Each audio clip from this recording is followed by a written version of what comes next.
Masechet Ketubot Daf Yud Gimel. We'll begin with a Mishnah about a dispute regarding Ta'anat Bitulim. He omeret mukat ayetz ani, v'hu omer lo ki ela derusat ishat. We saw this already quoted a couple of dapim ago. They get married, and after they consummate, he does not find blood, and he comes to court. And she claims, it's true, I did not have bitulim, but the reason is because of mukat ayetz. It was some accident with a piece of wood. That's what broke her bitulim. And he says, no, I don't believe you. I think that you were with a person. You had bi'ah with a person, and therefore I want to pay you less. So who do we believe? We're going to see, the Gemara is going to talk about how much would they get paid according to his claim and her claim. Anyway, Rabban Gamliel, v'Rabbi Eliezer omerim ne'emenet, v'Rabbi Yoshua omer lo mepiha anu chayin ela harezo bechazkat derusat ish, ad shetavira aya lidvareha. Rabban Gamliel says that we believe her. Or the reason we saw yesterday, we had a parallel machloket, also same sages, and there explained that she knows for sure what happened to her. She was there, and therefore we believe her claim to say it was with a piece of wood over his claim. Whereas Rabbi Yoshua says, no, we do not rely on her words. Rather, we follow a chazakah that it was with a person until she brings a proof to what she says. Because after all, she wants to extract money from him. So therefore, she would have to bring some kind of proof that in fact it was mukat ayetz and that it was not with bi'ah. All right, that's our Mishnah. The Gemara is going to be referring to a whole bunch of opinions that we already saw in the previous couple of dapim. So here's a quick summary of the last two Mishnayot. We just read this Mishnah on 13a. So if you remember, back on 11a, we saw Mishnah that says if a woman is in fact mukat ayetz, and everyone agrees to it, still, how much does she get? Rabbi Meir says she gets 200 because she's same as a betula. Even though it's true that physically she doesn't have the hymen, the betulim anymore, but so what? It was not through bi'ah with a person. It was just an accident with wood. So she still deserves 200. Rabbanan say, no, we follow the physical point that she no longer has the betulim, and even though it was an accident by wood, it's still not like a 200 bitula, but rather it's like an almana only gets 100. That's what the Mishnah said. We saw one interpretation of the Mishnah, one comment on the Mishnah by Rami Bar Chama that says, this is only true if he was aware at the time that of Kiddushin that she had her bitulim ruptured by wood, then he would have to pay either 200 or 100. But if he was not aware, she didn't tell him, then he could say, you should have told me, mekach ta'ut, and therefore everyone says 0. Rami Bar Chama's opinion back there was already rejected based on our Mishnah that we just read, because in our Mishnah she claims it was by wood, which means that she must get something when she claims it, and this is a case when he didn't know because he's coming to court after the consummation. Okay, but anyway, Rami Bar Chama still says that. This is going to come up in our discussion.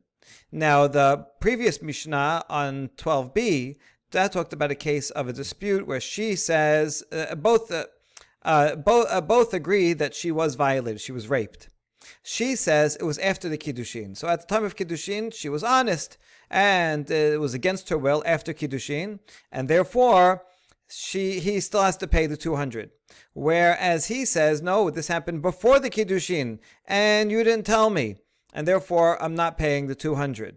Now, on that comment, on that Mishnah, Rabbi Chia bar Avin commented that if he was not aware, then he nevertheless pays the 100. So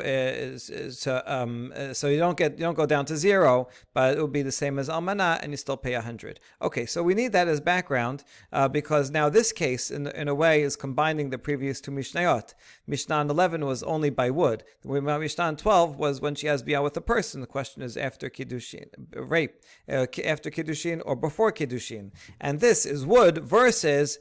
Is it by a person? She claims by wood. He claims that it was by a person. The Rabban Gamliel accepts hers, and the Yoshua accepts his claim.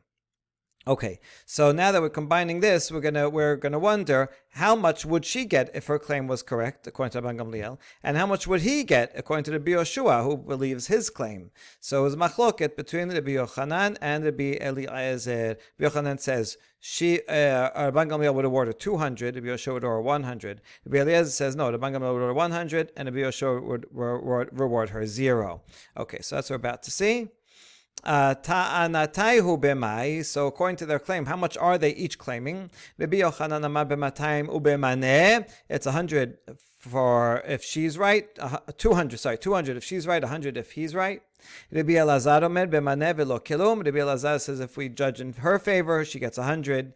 If it's in his favor, then he does not have to pay anything.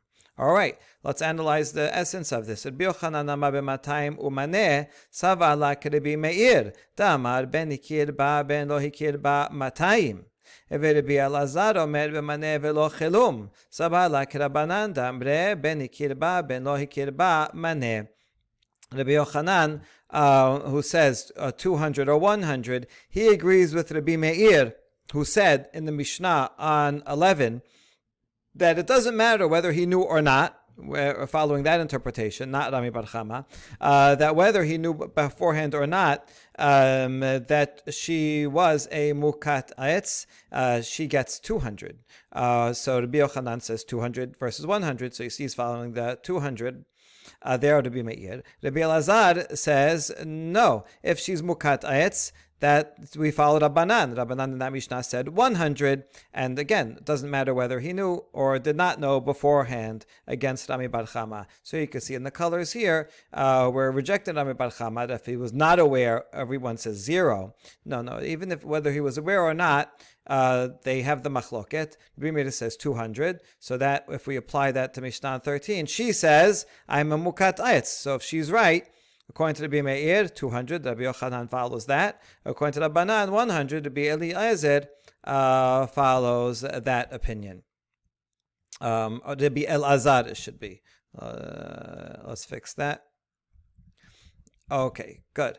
All right, so now we see that their machloket is tied in. Machloket of these two amorim is tied into the machloket Tanaim in the first Mishnah.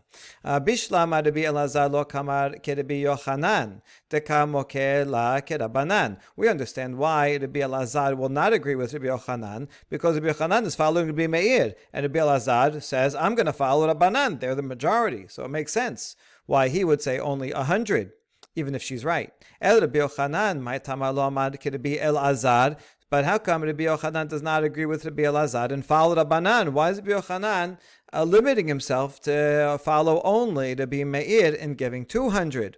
The answer is Kasabar kenasah becheskat betula v'nimsat be'ula yesh la ketuba maneh.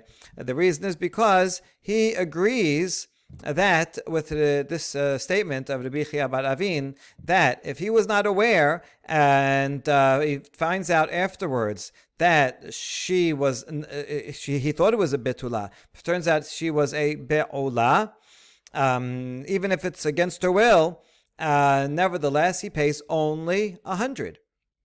So in this Mishnah, where it is by a person, even if he's right in his claim, he still has to pay 100. And so in that case, if we apply that to here, right, where he says it's 100, so in the Mishnah 13 also, if we follow his claim that he says it was by a person, not by wood, he's going to pay 100. Well, what's her claim? She says she lost her betulim by wood. Now, if Rabbi Yochanan would agree with Rabbanan that her claim would be 100, then their claims would be the same. She says, oh, it's by wood. I deserve 100. He says, it was by a person, right? Someone violated you before Kiddushin. Well, that would be the same as the claim here. And right, according to the Rabbi Chia bar Avin, she would still get 100. So she's saying 100, he's saying 100. There's no dispute. That wouldn't make any sense. And therefore, because Rabbi Yochanan thinks that he is claiming 100, he must think that she is claiming and deserves 200 if she's right. And that's why he has to follow Rabbi Meir. Okay, let's see that inside. Hacha hu kamar maneh v'hi kamra maneh. They will both be saying 100. Ma'ika ben tanadide le tanadida. There'll be no difference between his claim and her claim. And so therefore, he must follow to be Me'ir to say her claim is 200. All right, so now we understand the relationship between this Mishnah and the one on 11. Well, the previous two. So now let's examine further. Bishlama l'Rabbi Elazar, hainu de katane tarte. Chada lapuke mid Rami bar Chama, vechada lapuke mid Rav Chiya bar Avin, marav Sheshat. Okay, El Rabbi Yochanan tarte lamali. All right, so here we're going to go back to these various sources. The question here we have is, why do we need two cases, the one on 12b and the one on 13a? Both of them feature machloket between Rabban Gamliel, who says we believe her, and Rabbi Yoshua, who says we believe him. Right? Why do we need? First, we need both of these cases, and this is in addition to the one before here on 11a. So according to Rabbi Elazar, we need this Mishnah here on 13a in order to reject the opinion of Rami bar Chama, because here she is claiming it was by wood, which means obviously she gets something, otherwise what would be the point of her claim? Rami bar Chama says she gets 0 when he didn't know. This is talking about a case where he didn't know. So for sure he's got to get at least 100, so that's why I need this case to reject Rami bar Chama. And I need this Mishnah on 12b, where you have also a parallel machloket. I need this one in order to reject the opinion of Rabbi Chiya bar Avin, who says that it's 100. In this case, he claimed mekach ta'ut. That was the language that was used in this Mishnah. And mekach ta'ut means I want to return this false transaction and pay 0. And that's in fact what Rabbi Elazar thinks. In that case, it's 0. It's right that when he says it was by a person, that's the same as in this case. When he says it was also, she was violated by a person before the Kiddushin. The same cases. And so it's 0 and 0. And therefore, according to Rabbi Elazar, I need both of these cases, that even though they're very similar, 12, the one on 12 is to reject Rabbi Chiya bar Avin, the one on 13 is to reject Rami bar Chama here. Good. But according to Rabbi Yochanan, who agrees with Rabbi Chiya bar Avin, so then why would he need both of these cases? We understand why he might need this one here, the last one, because even here, by wood means she gets something, even though he didn't know. So that rejects Rami bar Chama. Fine, we know we need this case.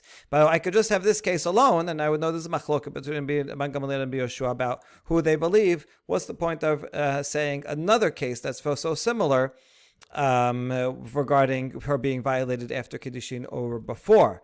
That's our question. El Rabbi Yochanan terte lamali. Why do I need both?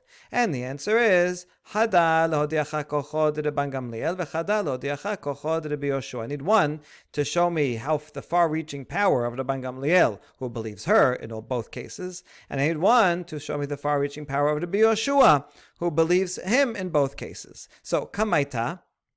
The earlier one regarding was she violated before or after Kiddushin. The Hodiacha Kochod Rabbi Yoshua to show us the strength of Rabbi Yoshua who believes him no matter what. In that case, she had a better claim. She could have said Mukat Eitz, and then we would have believed her. So you might have thought that since she could have said a better claim and we believed her, then we should also believe her when she makes the claim that it was before the Kiddushin that she was raped. Lo mehemna, dika lememigo, lo mehemna, batraita, so lo mehemna. Even nevertheless, Rabbi Yoshua does not believe her in that case. That's why we need that case. Batraita, the very last, our Mishnah, lehodiacha kochod Rabban Gamliel, dafagav deleka lememigo. In this Mishnah, she claims it was by wood. And so there is no migo. And so you might have thought that even Rabban Gamliel would not believe her. No, he still believes her. Mehemna. So that's how it would be. Yochanan would explain the need for both of these cases. All right.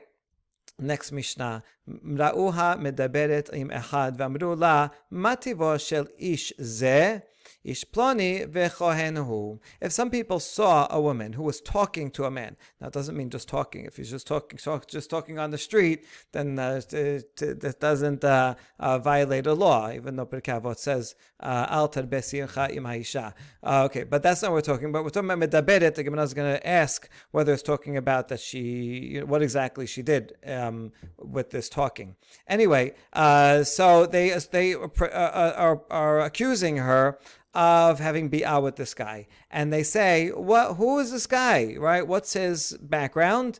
And she says, it's this guy, this man, and he is a kohen, meaning he's of good lineage. Unlike if he was a mamzer, and then she had bi'ah with him, then she would be called a zonah and not be able to marry a kohen. So he's either a kohen, or the point is that he's of good lineage. So I can still go ahead and marry a kohen.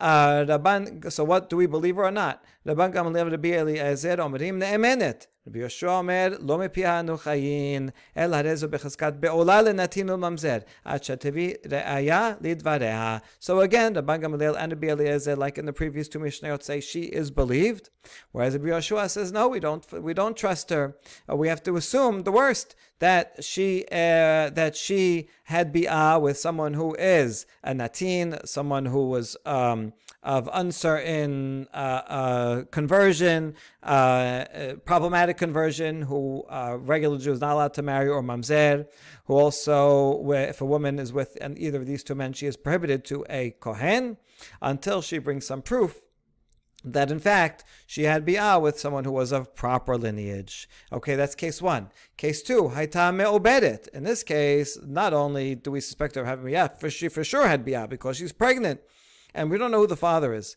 V'amru la ma tivo shel ubar zeh. Then we come to Beit Din and we ask, what's going on? Who's the father of this fetus? And she says, Mish piloni vechohen hu. This guy is the father. He's of proper lineage, either meaning a kohen, or the point is not a mamzer. He's good. Rabban Gamaliel Rabbi Eliezer omrim ne'emenet. She's believed, and therefore the child will be kosher. Rabbi Yoshua omer lo mepia anu chayin ela harezo becheskat me'oberet lenatin ulmamzer ad shetabir re'aya lidvareha. Same. Rabbi Yoshua says we do not follow her word. She's not credible.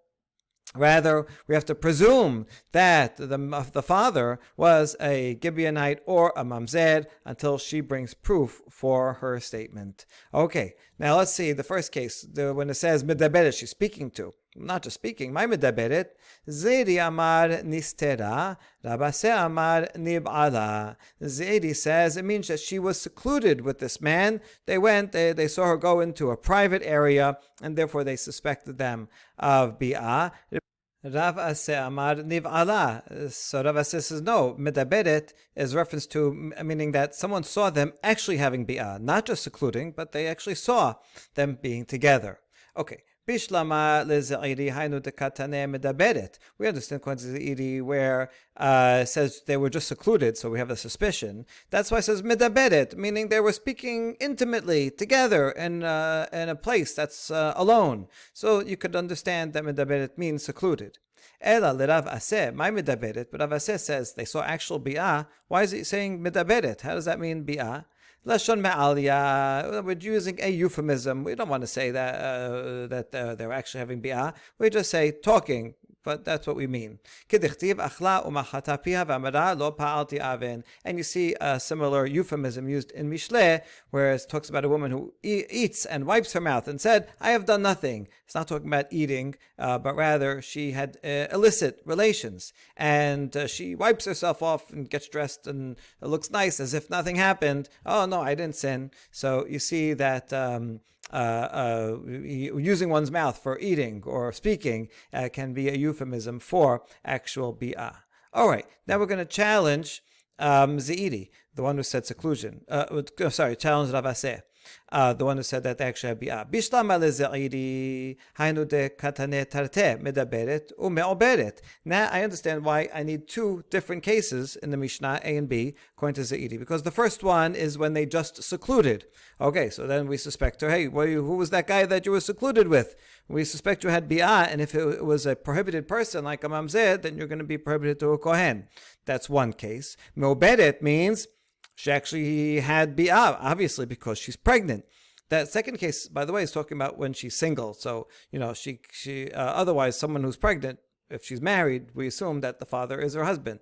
We're talking about the case where she doesn't have a husband, and so then, well, how'd you get pregnant? So we ask her, well, what's going on? What's with the father? So these are two different cases: suspected of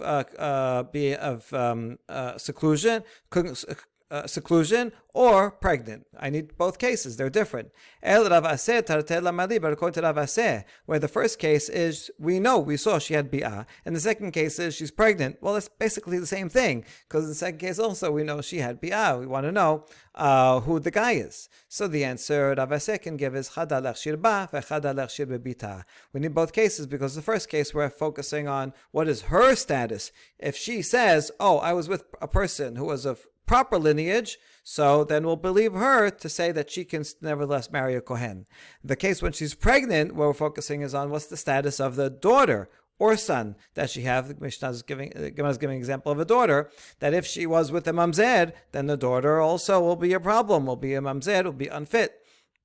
And so we want to know, but if we believe her that she was with someone of proper lineage, then the daughter or son will be also proper lineage. All right, good. All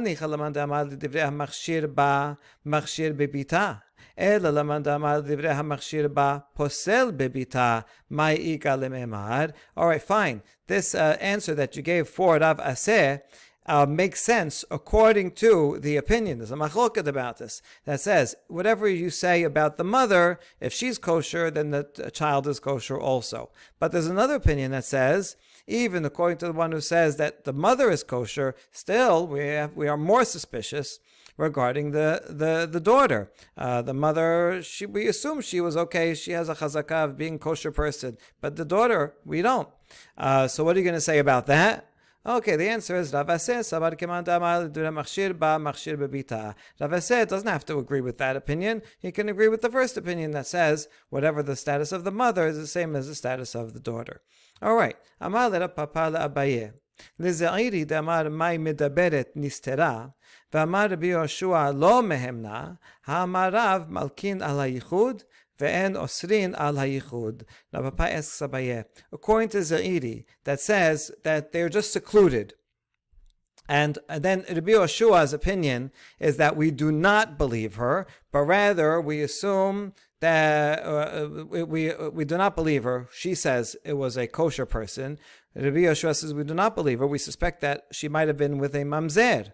Hold on. Didn't Rav say regarding the laws of Sotah that if a woman is secluded with someone, we give her lashes because, hey, what were you doing? Was that a prohibitive relation? But we do not prohibit her from being with a Kohen in the future. So, according to the Rabbi Yeshua, we are prohibiting her, assuming she was with a mamzer, she can't be with a Kohen. But I've said that's not true. Yeah, I mean, we will give her some punishment of lashes, but not prohibit her in the future. So what do we do about that? Lema delo keRabbi Yoshua. Maybe Rav did not agree with Rabbi Yoshua. Rav agreed with Rabban Gamliel. Or afilu tema Rabbi Yoshua ma'ala asu beyochasin. Or we can even say that it is according to Rabbi Yoshua, but even Rabbi Yehoshua, but Rav would agree that we do prohibit a woman who was secluded from marrying a Kohen. When he was talking about enosin al yichud, that was talking about a married woman that even though she was secluded, but we don't know exactly what happened in seclusion, so we'll give her lashes, but we won't prohibit her from going back to her husband. That's what he meant to say. We're not sure, so let her go back to her husband. But when it comes to Yuchasin, lineage, and going and marrying a Kohen, there we are very stringent, and we would not permit her to then marry a Kohen. So, in fact, Rav can even be according to the Yoshua. All right, now we're going to have a challenge. Me'etibe. Ra'uha shenichnesa im echad la leseter. We have a braita that says if some people saw her going into seclusion with some guy, or lechurba, or into a ruin. So seclusion would mean like somewhere in the city that they find some place to go to. A ruin is outside the city where there's more suspicion. This would be like, going down the highway and finding a motel where it's like, that's why in the world would you go there if not for bi'ah? So either of these two cases, if we ask her, hey, who was that guy that you were with? And she says, Kohenu ben achi abahu. Oh, he's a Kohen, he's my cousin, he's good lineage. They say we believe her, and therefore she's permitted to a Kohen. Same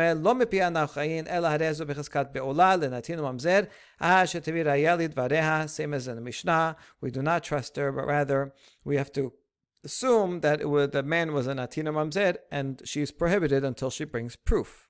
Okay, so now let's analyze this braita on the background of what we just saw. Zaidi, who said that our Mishnah is talking about seclusion, medaberet is seclusion. So then this braita also makes sense. It's right in line with the Mishnah. And the reason why it has two different scenarios, seter and churba, is because both of them are seclusion.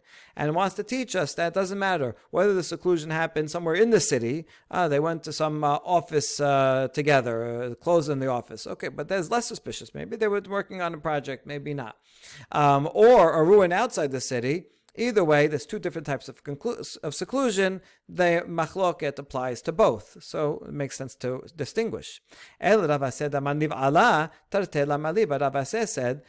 the Mishnah was talking about a case of actual bi'ah. So if the witnesses saw actual bi'ah, why does it matter where they saw the bi'ah, if it was a hidden place nearby or if it was a hidden place in a ruin? Makes no difference. So one answer is chada katane leseter de churba. So reread the braita, not seter or churba, but rather the privacy of a ruin. It's actually one place, just giving an example of where they were together. Hold on. But the Braita doesn't say that. You can't just go around changing words of a Braita. It says this or that. So we answer. So rather, it is in fact talking about two different places. One would be a ruin that's inside the city, and one would be a ruin that's out in the field. And they're different. Usrichi. Tiyashminan churba demata beha kamachshar Rabban Gamliel. So the difference here, we know that the bi'ah. So that's not really a question. But the difference in location will make a difference in who the people around there are. So if it's in the city, there most people are of kosher status. So within the village, the neighborhood, we know these people, and so I might think that only in that case, Rabban Gamliel says, we believe her that it's a kosher person. Because most people in the city are kosher. But if it's out in the field, that's on the highway, there's people coming from all over the place, and most people are not of kosher lineage, then maybe Rabban Gamliel would agree with Rabbi Yoshua. So that's why I need that case to tell me that Rabban Gamliel would believe her no matter what, even if it was outside the city. Whereas if you only told me outside the city, maybe Rabbi Yoshua does not believe her only outside the city. If it was in the city where most people are kosher, maybe he would agree that we do believe her. So that's why I need both of those cases. So good. We answered the question according to both of them. We're now going to have one more, and this time conclusive challenge to Rav Aseh. Metibe, we challenge him from a Tosefta. Zo edut sheisha keshera lah. V'Rabbi Yoshua omer ena ne'emenet. So according to Tanakama, when a woman says, I was with this person and he is a kosher guy, this is the type of testimony that we believe her. Rabbi Yoshua says, no, we do not believe her.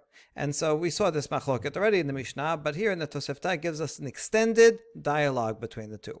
Amar lahem Rabbi Yoshua, yetem modim b'shvuya shenishbet, v'yeshta edim shenishbet, v'yomeret Torah ani she'ena ne'emenet. Rabbi Yoshua said, you must agree with me. Don't you agree with me that if a woman is taken captive, and we have witnesses that say, yeah, we saw her taken captive by some non-Jews, And then she comes back. She's finally redeemed. And she says, I'm pure, that I was not violated by my captors. She's not believed, because what kind of captors would not violate the woman that they capture? And we assume that she did have bi'ah and with people that are not of good lineage. So too here, we should suspect that she had bi'ah, and therefore with people that did not have good lineage. So we don't believe her no matter what.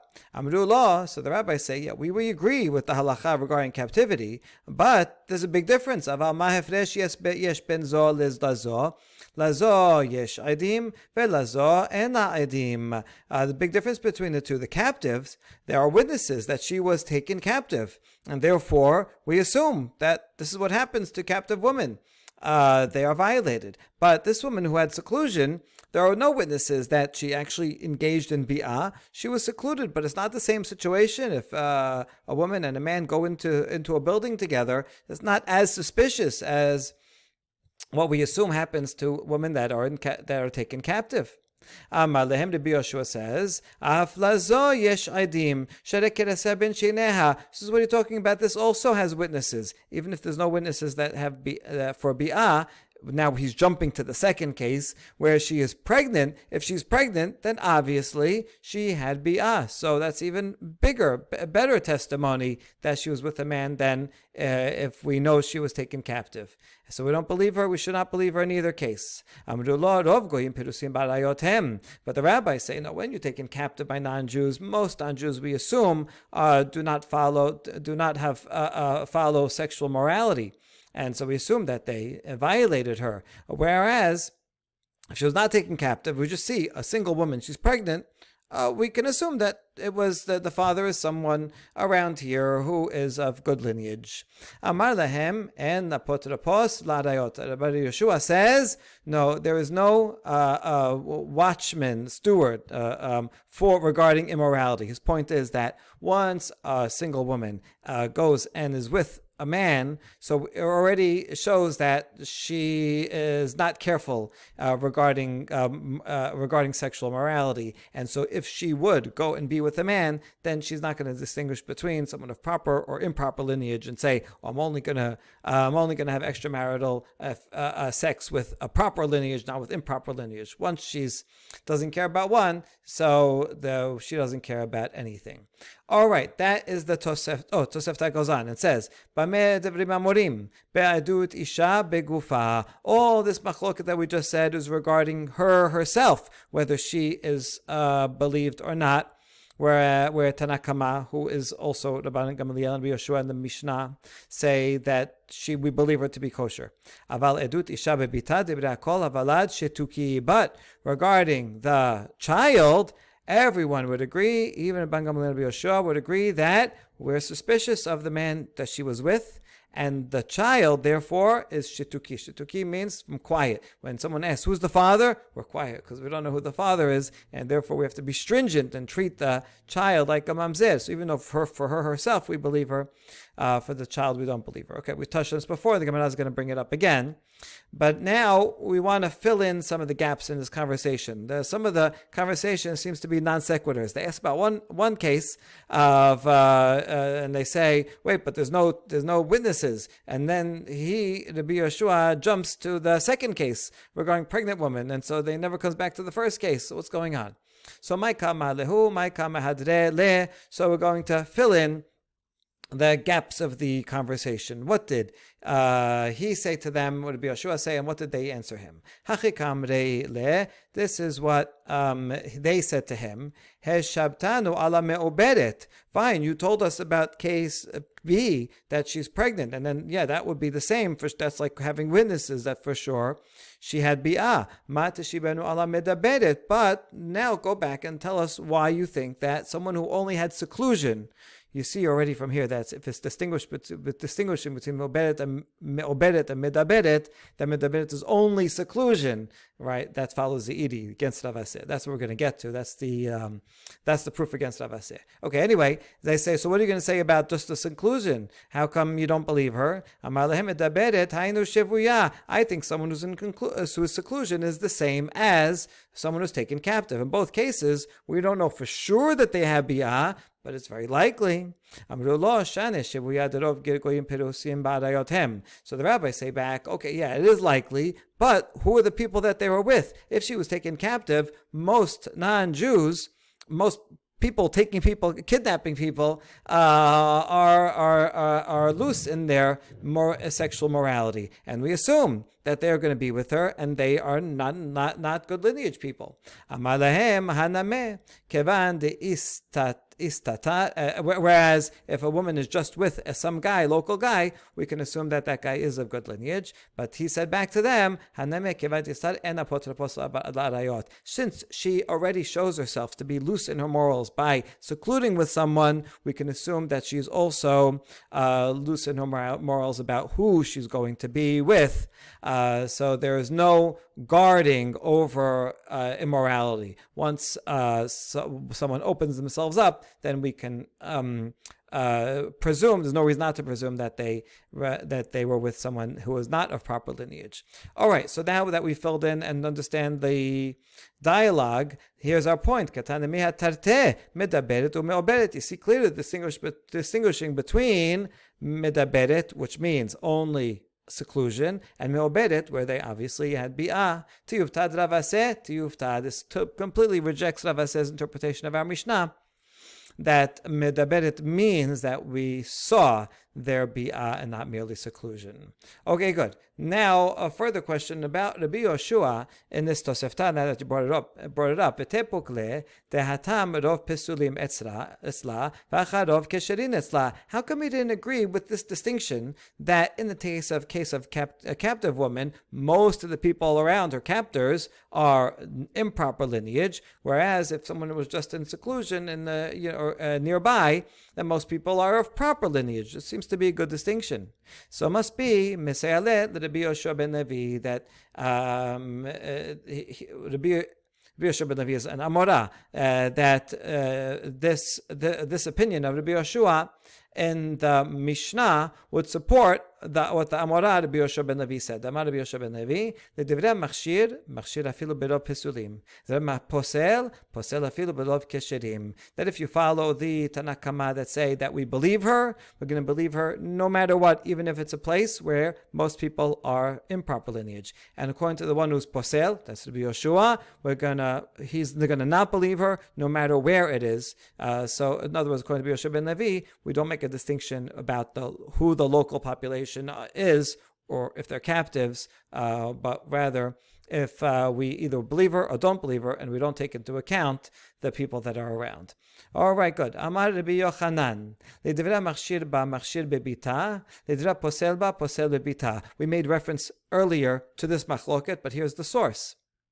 According to Rabbi Yochanan, if you believe her, regarding herself, that says, I was with proper lineage, therefore I can marry a Kohen, then we will also believe her regarding her daughter, that her daughter is of proper lineage. And according to Rabbi Yoshua, who says we do not believe her for herself, we also do not believe her for her daughter, and she and her daughter will not be able to marry Kohanim, or within lineage.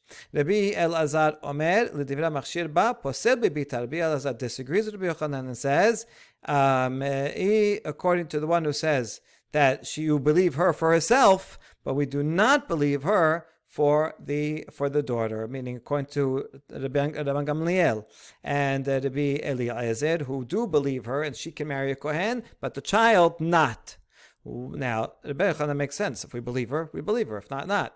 So what's the reason for Rabbi Elazar? Amar Rabba, my Tamad Rabbi Elazar, Bishlama ihi itla chazaka de kashrut, bita letla chazaka de kashrut. For regarding herself, she has a prior status quo of being kosher. She was born kosher. She's of kosher lineage, and so unless you could bring a proof that she was with mamzer or something, then we presume that she continues the same status. Whereas the child is now born, has no prior record, no prior status, and therefore there's no reason to assume that she is kosher, that the child is kosher, therefore the child is not considered kosher. That's the reasoning. Okay, now question. Itiber bi Elazar bi Yochanan. Rabbi Elazar, who says that we don't trust the child, asks Rabbi Yochanan, "Bameh devarim amurim be'edut isha begufa, aval edut isha bebita dibra kol havalad shetuki." We have a braita that is the end of the braita that we just the long Tosefta that we just said says that when do we say that there's a machloket and the Rabban Gamliel and Rabbi Yoshua say we believe her? That's only regarding her for her own status, but her testimony regarding her child, everyone agrees. Even Rabban Gamliel and Rabbi Yoshua agree. Rather, even Rabban Gamliel and Rabbi Eliezer will agree with Rabbi Yoshua that the child is considered shituki. So that means we believe her for herself, but not for her child. So Rabbi Elazar says, see, I'm right. We believe her for herself, but not for the child. How are you going to respond to that, Rabbi Yochanan? My love shituki upasul. If we say the child is a shituki, doesn't shituki mean we assume the worst, and therefore we treat her like a mamzer, and she can't marry anyone? And we say, no, la shituki v'kasher. It's true that we don't know who the father is, so we're quiet about when we ask who the father is, but they could still be of proper lineage. So it's very strange. How could that be? If we don't know who the father is, don't we have to suspect that it's the worst? How can you have a shituki who's kosher? Mika shituki kasher in Kiddush Shmuel. You can have a case, not every case, but some cases would be. For example, Damar Shmuel, Asara Kohanim Omdim, Uperesh Echad Mehenu Baal, Havalat Shituki. You had 10 Kohanim standing around, and one of them walks away from the group and has bi'ah with a woman. And then he goes back. And now we don't know which of these 10 Kohanim. They're all of proper lineage, and we don't know who the father is. So the child is a shituki because we don't know who the father is. But we know for sure that the father is of good lineage and a Kohen. Kohen basically means of good lineage. And so this would be a shituki who is proper, and so that's Rabbi Yochanan says we can be talking. Tosefta could be talking about that case, so I can reconcile myself with the Tosefta. Okay, my shituki in general. What does this shituki mean? Or what's the consequences of being a shituki? Pishita, if it means that we silence him from inheriting his father, right? It says, who gets this inheritance? Sorry, you don't get it. Of course, that's obvious. Miyadin avu manu. We don't know who the father is. So even if you had 10 kohanim and one of them is the father, this child cannot claim an inheritance from anyone. Rather, what's the consequences in this case? If he knows his father is one of 10 of these kohanim, that we do not allow him to serve as a kohen. Why not? You might think it's fine. So in this case, see, kohanim really literally means kohanim, that they are in fact kohanim, but never, and even though the child is for sure his father is a kohen, nevertheless his son cannot serve as a kohen. Tichtiv v'ayta lo uzaro acharav berit kehunat olam. He and his descendants, this is said to Aharon, will be an everlasting covenant. This is regarding Pinchas, Parashat HaShavua, right? That he's going to be a kohen forever. So Misha zaro miyuchas acharav. It says, since it says, Lo ul zar'ah, only if you know who the father of the child is, then it passes on, the brit of kehuna passes on to that child. But if you don't know who the father is, even if you know it has to be a kohen, no, you need more certainty in order for the brit of kehuna to be able to pass on to the father. Baruch Adonai Le'olam, Amen ve'amen.